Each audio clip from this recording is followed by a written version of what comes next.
Venčava se raba Božja Jana sa rabom Božjim Aleksandrom u ime Otca i Sina i Svetoga Duha. Amin.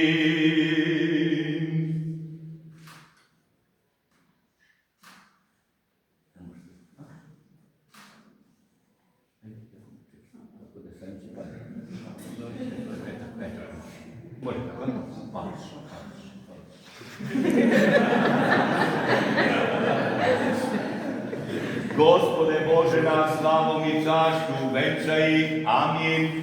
Gospode Bože naš, slavom i čašću venčaj ih, amin. Gospode Bože naš, slavom i čašću venčaj ih, amin.